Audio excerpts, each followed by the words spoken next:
Et salut tout le monde, bienvenue sur la chaîne YouTube de Custom Rider. On se retrouve aujourd'hui pour une petite vidéo présentation.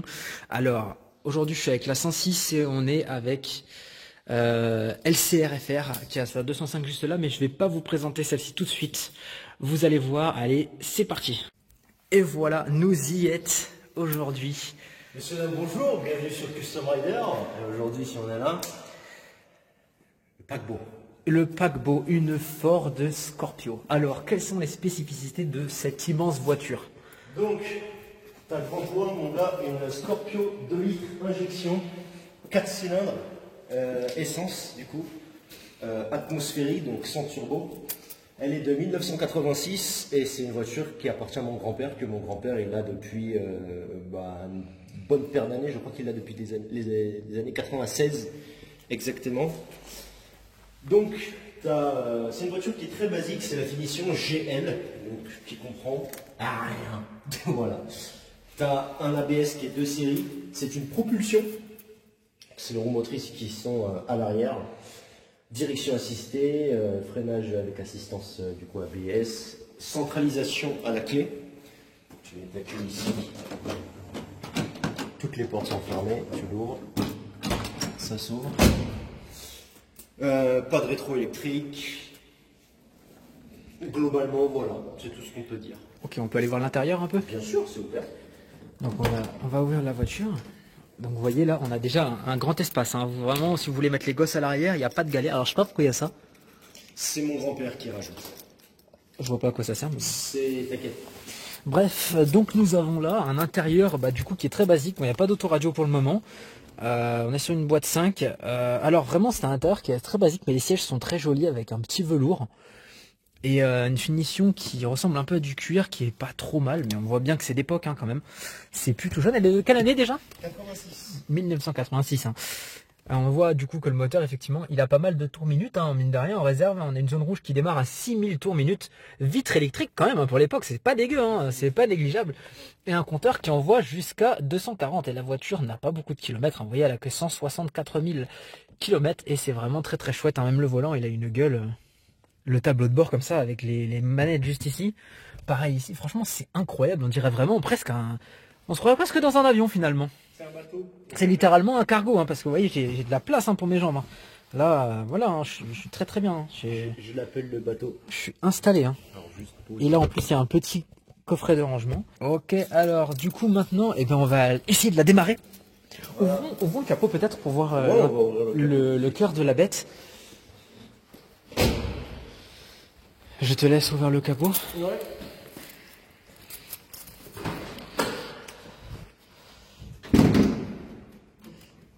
Hop, il est très très lourd. Hein. On a donc un moteur qui est en position longitudinale, voilà. Puisque nous avons un 4 cylindres qui est donc en propulsion. Donc c'est-à-dire que vous avez le moteur qui est là, la boîte qui est juste en dessous là-bas, qui part vers l'arrière de la voiture. Il y a beaucoup de place hein, quand même hein, dans cette belle moteur.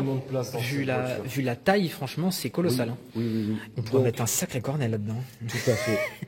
Alors pour ceux qui connaissent un petit peu les Scorpio, les Sierra et tout ça, on reconnaît très bien, c'est le moteur Pinto que Ford a développé dans les années 80, voilà, qui s'est répercuté jusqu'à la Scorpio et quelques modèles un peu après. La Scorpio 2, je sais plus si elle est encore le moteur Pinto, mais je crois que c'est le moteur d'après. Faudrait que je me renseigne. Donc bon voilà, tout l'entretien nécessaire à apporter dessus. Toutes les vidéos que j'ai faites dessus sont dispo sur LCRFR. Allez vous abonner si vous êtes intéressé. Donc voilà, on a changé les 4 bougies d'allumage qui étaient serrées à la clé choc. Ah oui, ça devait pas être drôle ça. On a desserré à la clé choc les bougies. Ah, heureusement que ça a pas niqué les filetages. Ça n'a pas défoncé les filetages, heureusement. Putain, vous avez de la chance. Hein. On a eu de la chance, donc grâce à ça, on a pu changer les bougies. Batterie neuve par mon grand-père. J'ai une légère suintement au niveau du refroidissement, donc le liquide il est quand même assez récent, je le purge régulièrement. Il faudra lui prévoir une bonne vidange, une purge des freins et puis on sera nickel. Donc globalement il n'y a pas grand chose qui a été fait dessus. J'ai changé par mes soins l'alternateur neuf. Pour le voir il est juste là. On le voit bien, il brille, il est tout neuf. Voilà. Alternateur neuf que j'ai changé presque pour rien. Mais en fait, je vous explique pourquoi. C'était un boulon qui était juste mal serré, voilà, qui m'a valu 296 € sur la nationale. Pour la dépanneuse. Ouais, triste. Pas très drôle. Mais globalement, voilà, c'est une auto qui a servi que mon grand-père et que mon grand-père qui l'a utilisé, qui l'a racheté à une connaissance. Et la voiture est là en super état. Et aujourd'hui, comme il se fait un peu âgé, qu'il n'a pas trop la foi de la rouler, c'est moi qui la roule. Voilà, en tant qu'héritier principal, si je peux dire. Donc du coup, voilà. Je sais pas si je vais récupérer la voiture, puisqu'elle a quand même pas mal de soucis et j'ai déjà pas mal de problèmes sur les autres voitures. Mais pour le fun, de temps en temps, c'est sympa quand même. Ouais. Ce que je te propose, c'est qu'on la mette en route. Allez, on va démarrer, c'est parti. Hein. On va essayer de la mettre en route, voir ce que ça donne. Est-ce qu'elle va démarrer du premier coup? Non, il y a encore un peu de jeu. S'il faut, j'ai les câbles. S'il faut, on a les câbles. On va se mettre derrière pour entendre le bruit au démarrage.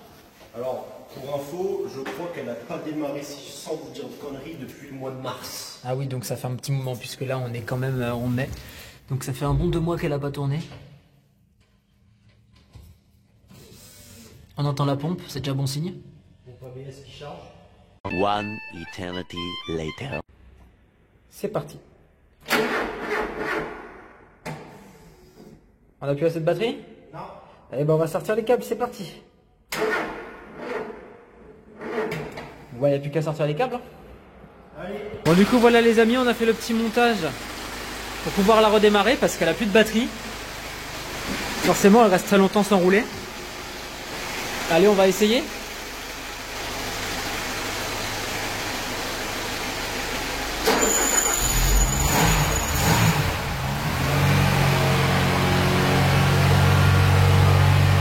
Elle fume un petit peu au démarrage.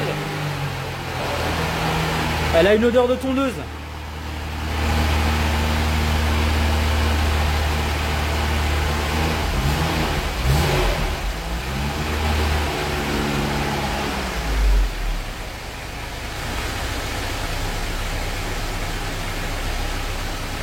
Et voilà, ça y est, elle est démarrée.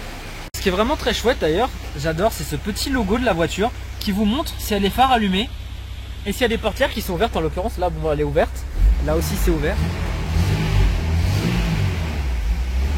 Voilà. Et franchement, à l'époque, quand il y avait tout ça là, comme ça, je trouve le tableau de bord juste sublime. Allez, c'est parti. Là, je me souviens plus La bonne vieille américaine avec un bruit absolument super chouette. Elle roule bien, hein, franchement. Américain construit en Allemagne. Ouais. Pour celle-là. Ah là. Et des voitures comme on n'en fait plus, hein, franchement. Bah, c'est simple pour ceux qui m'ont connu il y a 1 an. J'avais fait une série de vidéos. Sur la Scorpio, ouais, je me rappelle. Une série de vidéos où on l'avait monté jusqu'à Cergy.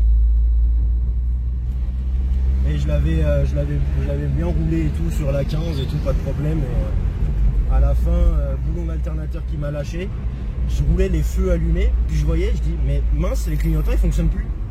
Ah mais en fait il n'y a plus d'électronique dans la voiture qui fonctionne. Bah oui, il n'y a plus d'alternateur. Ah bah ouais là. Du coup la courroie elle tournait dans le vide. Elle tournait presque dans le vide. Ouais. C'est monsieur L qui m'a aidé à remettre ça en place. Et du coup c'est pour ça qu'on a pris ma caisse à outils et les pinces dans le doute. Celui-là, il a mangé celui-là. Il commence à fatiguer un peu je crois. Bah, il faisait pas ça la dernière fois. Les écrans LCD ça vieillit très mal. Non, c'est... Je crois parce qu'il n'y a plus de batterie en fait. Ah c'est possible. J'ai pris le multimètre encore, 13 volts 6. Ça veut dire que ça recharge bien. Allez c'est parti. On va faire monter 14 degrés. On va laisser chauffer quand même. Ouais on va chauffer doucement, on va pas monter tout de suite dans les tours. Franchement c'est une voiture qui au début m'intéressait pas forcément plus que ça, puisque quand j'ai grandi en fait moi j'ai plus connu la ZX. Celle-là je l'ai jamais vue rouler en fait. Je savais même pas qu'elle existait parce qu'à l'époque elle était dans un box. Et quand mon grand-père m'a appelé après le Covid pour réparer la pompe à essence, parce que de base elle était arrêtée pendant quasiment 1 an ou 2 complet à l'arrêt à cause d'une pompe à essence que mon grand-père n'arrivait pas à trouver et à faire monter. Toutes les pompes à essence elles grillaient au bout de 3 jours ou 3 mois. Il a pris une pompe de marque et puis direct quoi, je l'ai monté et puis c'est parti. Impeccable. Donc voilà. C'est une voiture qui pour l'époque franchement était pas mal. Hein. Tu avais ça, c'était grande routière, tu pouvais partir en vacances. C'est la bonne voiture faite pour partir en vacances. C'est le vert. On sent que c'est dans l'esprit américain que c'est des voitures vraiment très grandes, où ils ont beaucoup d'espace aux États-Unis, ils ont des très grandes routes, donc ils ont toujours l'habitude de faire des grosses voitures. C'est-à-dire que nous, on a l'image en France de la voiture familiale, c'est-à-dire le monospace, un peu moche, un peu carré, où on emmène toute sa famille, voilà, avec les petites valises dans le coffre. Aux États-Unis, c'était dans la démesure, c'est-à-dire que c'était des voitures qui étaient très grandes, très larges, où il y avait vraiment beaucoup de place à l'arrière, hein, vous voyez, hein, même à l'arrière, on est très bien assis, même si on est grand, avec des coffres gigantesques, des voitures qui font vraiment des tailles spectaculaires, franchement. Et c'est pour ça qu'on n'en voit pas souvent en France, parce que quand on compare, en France, les routes sont souvent petites, il y a beaucoup plus de virages qu'aux États-Unis. C'est pas du tout adapté à la conduite française, finalement. C'est vraiment de la vraie américaine, quoi. Cette voiture-là, tu peux la prendre pour faire des grands trajets sur autoroute, clairement. C'est ce qu'elle aime. Ouais. De la bonne route à 110, 130, c'est ce qu'elle adore. Là. Surtout qu'en plus, c'est là qu'à mon avis, ça consomme le moins, une fois que le moteur il est bien lancé. Je pense, oui, d'après une fiche technique, elle est estimée à 9,4 litres pour une injection de ces années-là. C'est quand même pas dégueulasse. Moi, ayant eu la voiture pendant 6 mois à la maison, parce que mon grand-père me l'avait laissé, avec un plein complet, donc j'avais quasiment le plein complet, genre 70 litres, j'avais le plein complet. J'ai réalisé un parcours de, quasiment, 500 bornes, 520, 560, je sais plus exactement. Presque 550 bornes, et j'avais consommé une moyenne de 12 litres 5. Ouais. Forcément en ville, vu le poids pour lancer la voiture aussi, parce que... Est-ce que tu as une idée du poids qu'elle fait à peu près? Mais je pense qu'on n'est pas loin des 2 tonnes, non? Je pense qu'on est entre 1 tonne 5 et 1 tonne 7, je dirais. Ouais. C'est bien ce qui me semble, c'est quand même assez lourd. Après, il n'y avait pas beaucoup d'électronique à l'époque, mais mine de rien, vu la taille de la voiture, c'est quand même déjà un sacré bestiau. Parce que franchement, on va pas se mentir, au niveau du siège, regardez mes jambes, la place quoi. La voiture fait quasiment presque 4 mètres de long. Ah ouais, 3 mètres 93, je crois. Et franchement, je suis amoureux de ce tableau de bord, je le trouve incroyable. Vraiment, il est très très très beau. Je crois qu'il a été rénové par l'ancien propriétaire. Tout a été remplacé, il est tout refait, tout à neuf. Et il y a quelqu'un qui a renversé du café ici. Ouais. Donc c'est pas mon grand-père, c'est la personne d'avant qui a renversé du café et ça a dégouliné. Impossible de retrouver. Ça a dégouliné. Exactement, ça va dégouliner mon chef. Attention, ça va dégouliner très fort. Ça va dégouliner là. Attention, ça va dégouliner. Ça va dégouliner. Oh, ça dégouline, ça y est. Oh putain, l'huile elle est neuve. Ouais, de ouf. Du coup, ce bouton que vous avez là, qu'est-ce que c'est? En gros, c'est simple, quand tu mets ton poste autoradio en route, bon là je l'ai pas pris, mais tu mets la tirette par là. Là, si là tu vois haut-parleur gauche, ça va fonctionner que devant à gauche. C'est dingue qu'il y ait ça à l'époque, c'est-à-dire qu'en fait vous aviez le son directionnel. Exactement. Quand vous avez le Dolby Atmos sur votre téléphone, vous pensez être dans le futur, et bien cette voiture était dans le futur bien avant votre naissance. Ouais. Voilà, c'est incroyable quand même comme système, hein. Franchement. C'est génial, ouais. C'est vrai que c'est impressionnant. La première fois que tu t'entends la musique dans la voiture, tu te dis mais c'est marrant. Et oui, c'est parce qu'il y a ça justement. Mais le son est vraiment, le son pour l'époque est franchement d'une bonne qualité. Comme après on est sur des autoradios d'époque, nous maintenant on fonctionne avec la technologie Bluetooth machin, donc on passe par ce genre de petit appareil là, transmetteur fréquence FM Bluetooth. Ouais, ça on connaît bien. Et le souci c'est qu'en fait ça baisse la qualité du son. Mais franchement pour l'époque je pense que si tu te prends une bonne cassette, il y a moyen. Après il y a une astuce pour que la qualité soit meilleure là-dessus, je sais pas si vous le savez. Pour qu'en vrai vous ayez moins les interférences avec les autres ondes, c'est de retirer l'antenne tout simplement. Moi c'est ce que j'avais fait à l'époque sur ma C3 parce que j'avais pas d'autre solution. Je pouvais pas me connecter en Bluetooth, je pouvais pas remplacer le poste, sinon il fallait faire reprogrammer chez Citroën et ils voulaient pas. Et avec ça, comme j'avais des interférences, j'ai retiré l'antenne et ça marchait beaucoup mieux. Le son était vraiment de bonne qualité. Alors si tu as bien fait attention quand tu as filmé tout à l'heure, tu remarqueras que cette voiture n'a pas d'antenne. Non, j'ai même pas fait gaffe. Tu sais pourquoi? Parce qu'elle n'a pas d'antenne cette voiture. Ah ouais? L'antenne est intégrée dans le pare-brise. Ça c'est très très malin. C'est très malin. Bon par contre quand tu casses ton pare-brise, t'as plus de voiture. T'as plus de radio. Ah oui, c'est embêtant ça par contre. C'est embêtant, mais stylé. Ouais, pour l'anecdote. On va mettre un peu de gaz. J'espère que vous êtes prêts. Deuxième.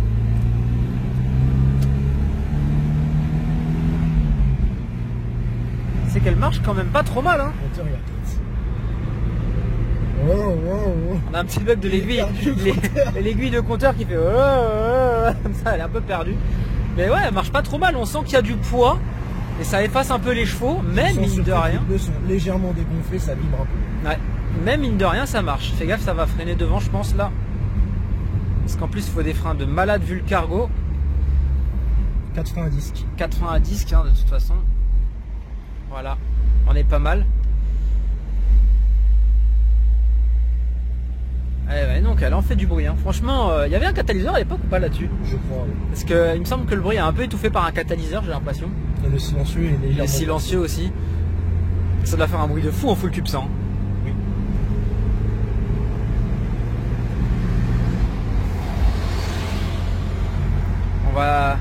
On va être satellisé par la grande berline familiale. On sent que ça pousse quand même. Hein. C'est pas la Peugeot 106 les gars, hein, je vous le dis. Hein. Ah, tu vois, je suis à 100 et niveau suspension, c'est vachement souple. Ouais, elle est très souple, hein, niveau suspension, je trouve. Hein. Franchement, on est bien, on sent qu'on est à l'aise, c'est assez chewing-gum, je trouve, mais souple, et du coup, c'est quand même très agréable, hein, niveau tenue de route. Par contre, on sent que les pneus sont un peu dégonflés, je crois.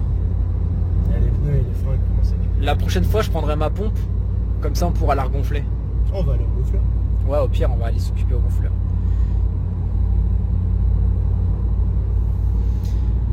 Eh bien, en tout cas, on est très bien assis, c'est confortable, hein, franchement. T'as pas essayé derrière encore.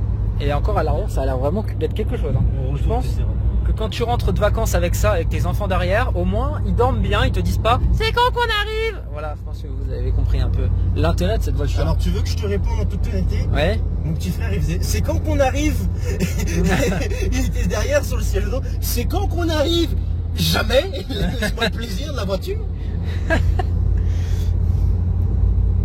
Non, cette voiture, franchement, c'est une très bonne voiture pour faire de la route, pour partir en vacances, c'est génial.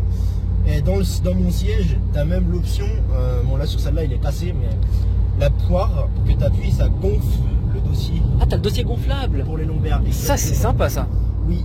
Pas quand même que, même vitre fermée, on est à 100 km/h à peu près. C'est quand même, on est presque à 100 km/h, on est vers 90, 95 sur 100. La voiture est plutôt bien insonorisée hein, pour l'époque, hein. Franchement, c'est très agréable. Elle est magnifique comme ça, franchement.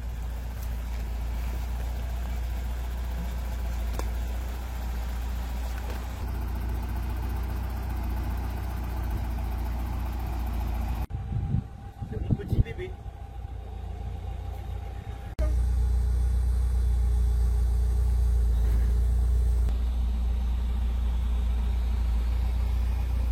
Les gars, j'ai pas filmé mais je viens d'essayer la voiture.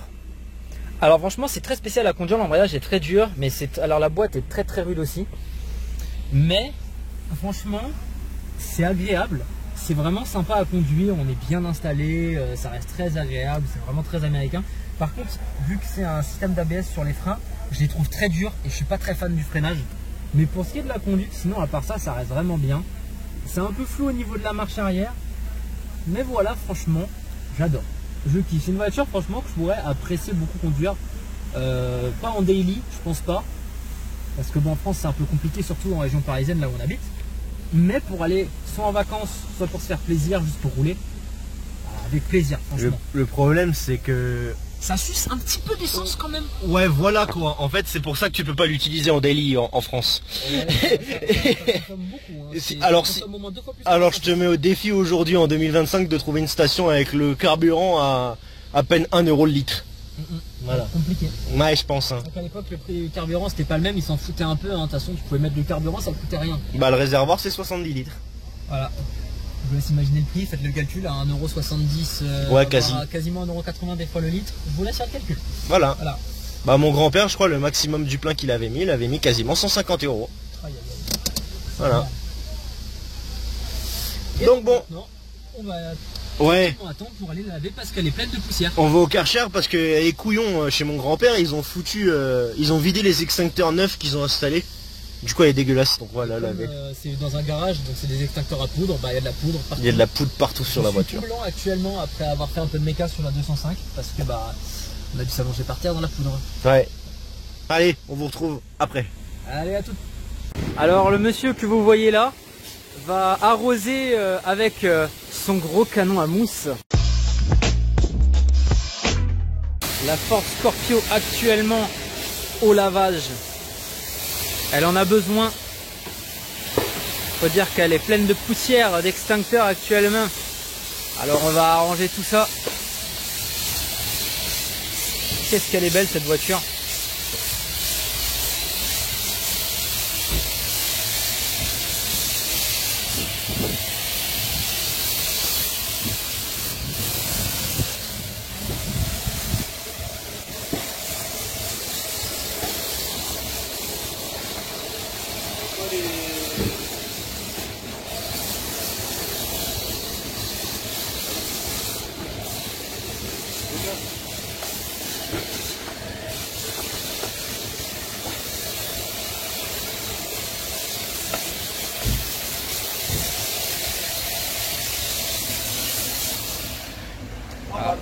Déjà, c'est rapide, hein. Ah, donc là maintenant on évacue la mousse. Oh. Ah voilà, c'est mieux.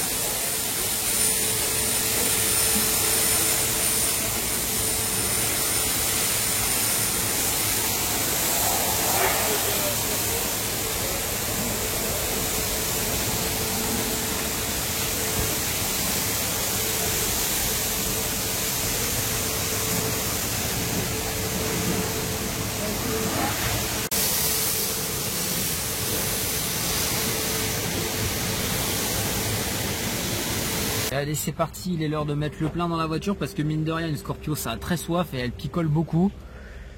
Alors par contre, en tout cas, j'espère que vous avez de l'argent si vous voulez faire un daily avec ça, hein, parce que là, ça c'est de la bagnole comme il dit le monsieur. C'est une Scorpio celle-là. Voilà mesdames, messieurs, la Scorpio en action.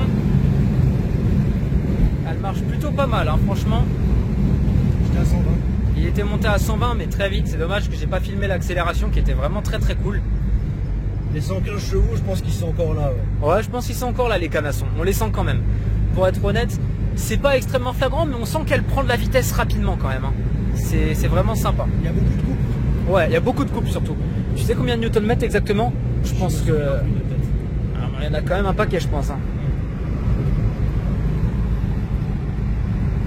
C'est une voiture qui est faite pour faire de la route. Ouais, c'est ça, ouais. Je pense les coups, il roule à 90 là. Ouais.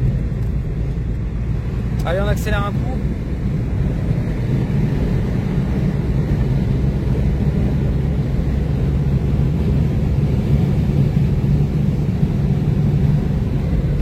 Et on passe une 5e.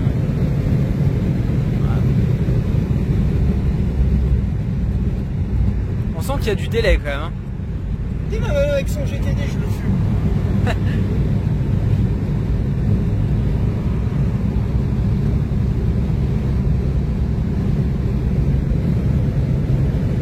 On sent que c'est fait pour vraiment faire de la grande route, Même hein. en 5e, elle pousse. Là. Même en 5e, elle pousse.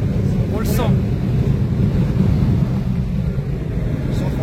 On est à 130 et elle continue de pousser sans problème. On sent qu'il n'y aura même pas besoin de rétrograder pour reprendre de la vitesse. Elle est vraiment pas mal, hein. Il y a de la marche sous le pied.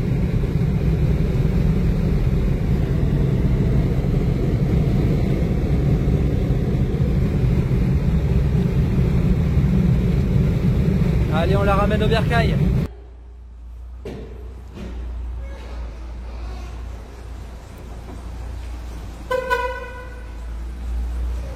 Et voilà, mesdames et messieurs, c'est une fin de vidéo pour la présentation de cette Scorpio 2 litres GL. Je vous dis à une prochaine et ciao!